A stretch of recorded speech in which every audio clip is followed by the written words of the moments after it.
వారందరికీ నా ధన్యవాదాలు తెలుపుకుంటున్నాను ముందుగా.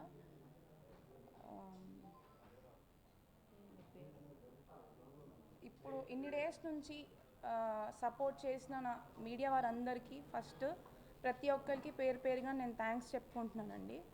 ఎందుకంటే ఒక ఆడపిల్లకి అన్యాయం జరిగినందుకు మీరందరూ కూడా ఇన్ని రోజుల నుంచి నాకు సపోర్ట్ చేసి నాకు స్టాండ్ తీసుకొని నా గురించి అన్యాయాన్ని మీరు మీ ద్వారా ప్రజలందరికీ తెలియజేసినందుకు నాకు ఫస్ట్ మీ అందరికీ కృతజ్ఞతలు తెలుపుకుంటున్నాను. అయితే ఇప్పుడు నేనేమీ పెద్ద ఇట్లా ప్రొఫెషనల్ ఏం కాదండి. ఒక ఆడపిల్లకి, మీ ఇంటి ఆడపిల్లకి అన్యాయం జరిగితే ఎట్లా అయితే ఎక్స్ప్రెస్ చేస్తుందో అదేవిధంగా నాకు జరిగిన అన్యాయాన్ని ఖచ్చితంగా మీ ముందుకి జరిగిన అన్యాయాన్ని, జరిగిన వాస్తవాల్ని మీ అందరి ముందు మీ ద్వారా తెలియజేయాలని ఇవాళ ఇక్కడికి రావడం జరిగింది. అయితే ఇక్కడికి వస్తున్నందుకు ఇలాంటి రోజు ఒకటి నాకు వస్తుంది అని కూడా నేను అనుకోలేదు. ఇక్కడ రావడము, ఇలా అన్యాయం జరిగి ఇట్లా అందరి ముందు మాట్లాడడం కూడా ఒక ఆడపిల్లగా చాలా ఫస్ట్ బాధాకరంగా ఉంది నాకు. బట్ నేను ఇప్పుడు జరిగిన నాకు బాధలు, నాకు జరిగిన ప్రాబ్లమ్స్, అన్యాయం అన్నీ కూడా నేను ఎదుర్కొని గట్టిగా నిలబడి ఇప్పుడు మీ అందరి ముందు నేను ఇది పెడుతున్నందుకు నేను గర్వంగా ఫీల్ అవుతున్నాను. ఎందుకంటే ప్రతి ఒక్క ఆడపిల్ల కూడా అన్యాయం జరిగితే లోపల కుమిలిపోయి కూర్చోకూడదు. ప్రతి ఒక్కరు బయటికి వచ్చి మాట్లాడాలి. మాట్లాడితేనే వాళ్ళకి న్యాయం జరుగుతుంది. ఇట్లాంటి వాళ్ళు అంటే జోగి రమేష్ అండ్ ఇట్లాంటి ఫ్యామిలీ వాళ్ళు, ఇట్లాంటి వాళ్ళ నుంచి మనం బయటపడవచ్చు. ఖచ్చితంగా జరిగిన వాస్తవాలు ఏంటో కూడా అందరికీ తెలుస్తాయి. అయితే ముందుగా నా పేరు మేఘన. నేను మాజీ మంత్రి జోగి రమేష్ గారి కోడల్ని. 1.5 year బ్యాక్ అంటే May 28, 2025 రోజున జోగి రాజీవ్తో నాకు వివాహం జరిగింది. ఇప్పుడు అందరు తండ్రులు ఎట్లా అయితే తన అమ్మాయి, తన కూతురు హ్యాపీగా ఉండాలి అని చెప్పి ఎట్లయితే పెళ్లి చేశారో, మా డాడీ కూడా నేను హ్యాపీగా ఉండాలి అని చెప్పి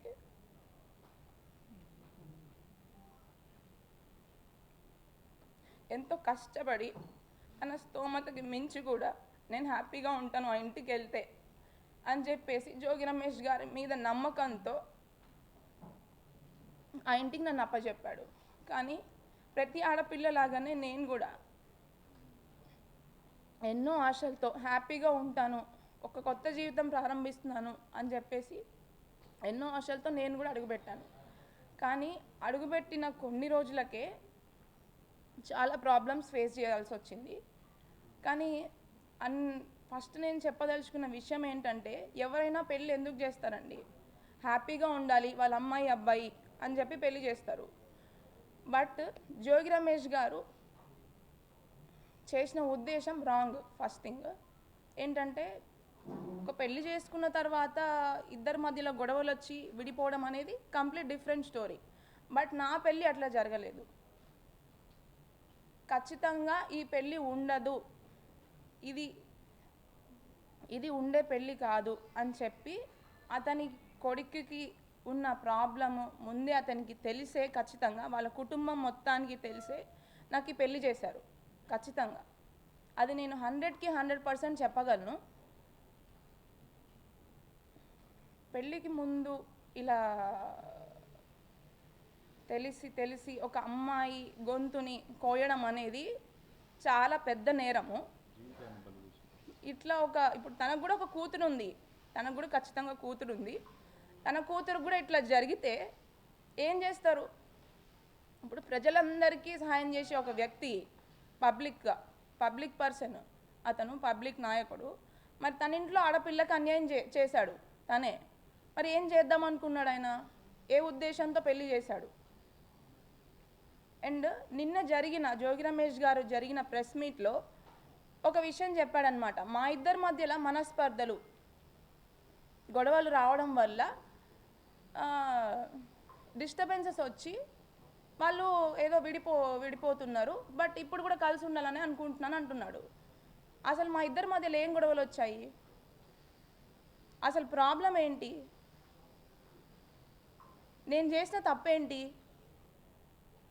అసలు విషయాలను పక్కన పెట్టి పక్కదారి పట్టించడానికి ప్రయత్నించాడనమాట. అది క్లియర్గా మీ అందరికీ అర్థమవుతుంది ఖచ్చితంగా.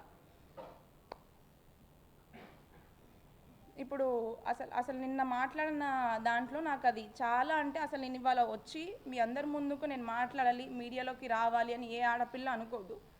బట్ నేను రావాల్సి వచ్చింది. ఎందుకంటే నిన్న జోగి రమేష్ గారు చేసిన కొన్ని వ్యాఖ్యల వల్ల నాకు చాలా, అంటే చాలా బాధ కలిగింది. ఎందుకంటే అతను చేసిన అన్యాయము, వాళ్ళ ఇంట్లో నేను ఎదుర్కొన్న సమస్యలను పక్కన పెట్టి ఆయన సింపతి గెయిన్ చేద్దాం అనుకున్నారా, లేకపోతే ఇది రాజకీయ కోణంలోకి తీసుకొని వెళ్దాం అనుకుంటున్నారా అనేది నాకు అర్థం కావట్లేదు.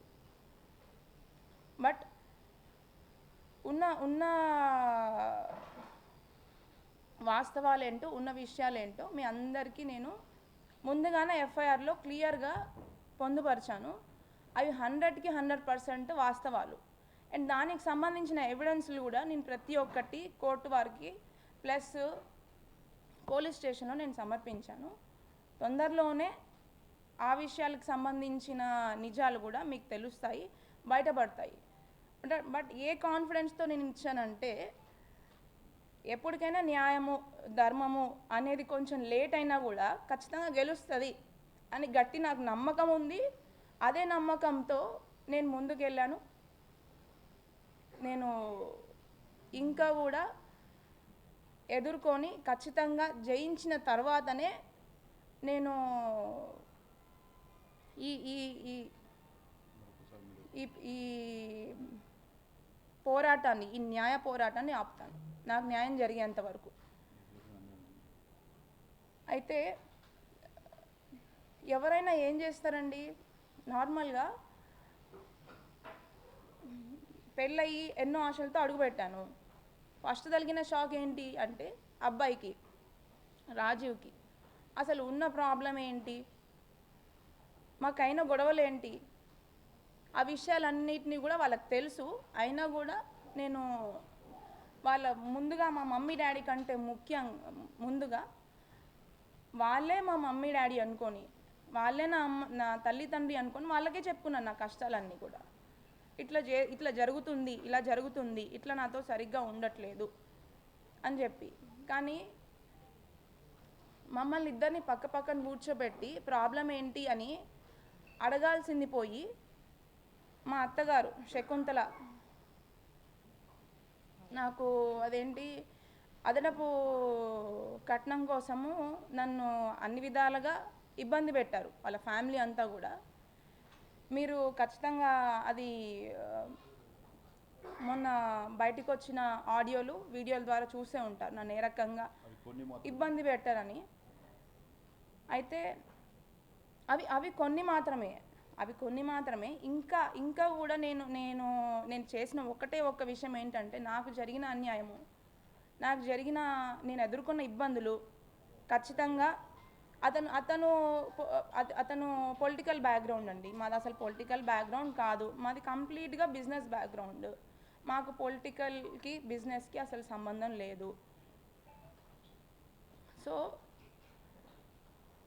నేను అదేవిధంగా మా అత్తమ్మ మామయ్యకి నాకున్న ప్రాబ్లమ్స్ని చెప్తే అది పక్కన పెట్టి, మీరు విన్నట్టు మొన్న ఆడియోలో ఇన్నోవా పెళ్ళైన కొత్తలోనే అండి, మాది May 28, 2025కి పెళ్ళైతే నెక్స్ట్ ఒక 1 monthలోనే ఆషాఢం రావడం జరిగింది. అయితే వెళ్ళే ముందే 1 weekలోనే నాకు ఫస్ట్ షాక్ రాజీవ్తో తగిలింది.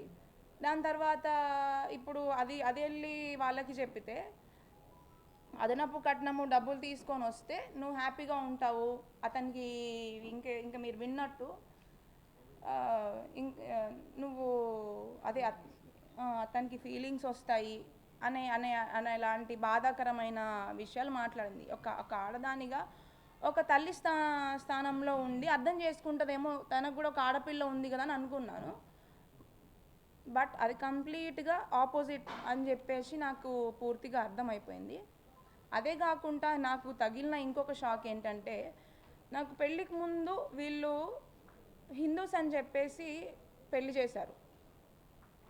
కానీ పెళ్ళైన వెంటనే నాకు తెలిసిన విషయం ఏంటంటే వీళ్ళు క్రిస్టియన్స్. వాళ్ళు లోపల ఎట్లాంటి హిందువులకి సంబంధించిన పూజలు కానీ హిందూ కార్యక్రమాలు కానీ, అంటే బయట పబ్లిక్లో మరి ఏం చేస్తున్నారు, ఏం పూజలు చేస్తున్నారు, ఎక్కడికి వెళ్తున్నారు అనేది నాకు సంబంధం లేదు. నేను ఇంటి కోడల్ని, ఇంట్లో ఏమైతే ఫాలో అవుతున్నారో వాటిని నేను పరిగణనలోకి తీసుకుంటాను. అక్కడికి వెళ్ళిన వెంటనే వాళ్ళ ఇంట్లో ఒక పూజ గది లేదు. బట్ మేము పెళ్లి చూపులకు వచ్చే ముందు అక్కడ మాకు తగ్గట్టుగా అన్ని ఫోటోలు అరేంజ్ చేసి మమ్మల్ని మోసం చేసి మమ్మల్ని పెళ్ళి వరకు తీసుకొచ్చి పెళ్లి చేశారు. అది ఇవి ఇప్పుడు అబ్బాయితో ఒకటైతే, సెకండ్ది వచ్చేసి క్రిస్టియన్స్ అని చెప్పేసి తెలియకుండానే పెళ్లి చేసి, నేను క్రిస్టియానిటీ ఫాలో అవ్వటం అనేది నేను తప్పుగా పరిగణించట్లేదండి. ఎవరి దేవుని వాళ్ళు రెస్పెక్ట్ చేస్తారు. బట్ చెప్పకుండా పెళ్లి చేసి మోసం చేసిందే కాక బలవంతం చేయడం అనేది ఇంకొక తప్పు. అవన్నిటిని నేను ఎఫ్ఐఆర్లో క్లియర్గా చెప్పినా చెప్పకున్నా ఇప్పుడు డైరెక్ట్గా మీకు ప్రతి ఒక్కరికి నా బాధ అర్థమవుతుంది అని చెప్పి ఇప్పుడు ఇంకొకసారి మీకు అందరికీ చెప్పుకుంటున్నాను. ఎందుకంటే అవన్నీ కూడా నేను చెప్పిన దాంట్లో 100కి 100%